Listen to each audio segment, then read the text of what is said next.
Hey guys, the Rick here, bringing you another video. It's my top 3 time, and today's topic is worst fish keeping mistakes.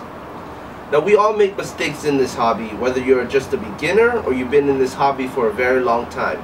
Mistakes will happen, but it doesn't matter as long as you can learn from your mistakes and try not to repeat it. I've made a ton of mistakes being in this hobby for so long, but I think I narrowed it down to my top 3. So let's get started. So coming in at number 3 for me would be not buying the biggest tank possible at the start.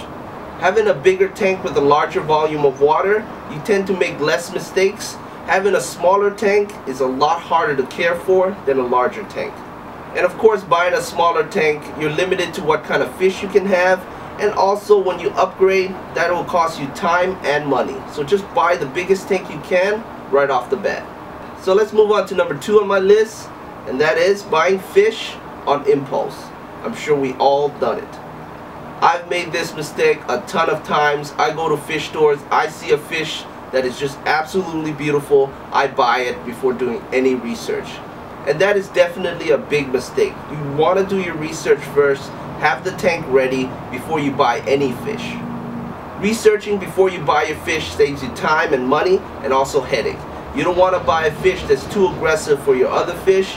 You end up with dead fish. And of course, you don't want to buy a fish that is just too big for you to handle and can't care of properly.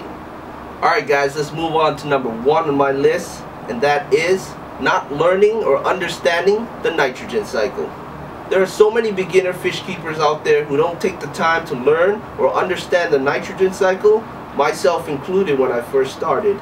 I just thought it was keeping a fish in a glass box, but it is definitely one of the most important aspects of this hobby. Arming yourself with the knowledge on how it works and arming yourself with a water test kit provides you with enough weapons to tackle this dangerously addictive hobby. Alright guys, that's my top 3 for worst fish keeping mistakes. What's your top 3? Leave it in the comments below. And as always, rate, comment, and subscribe. Thanks for watching.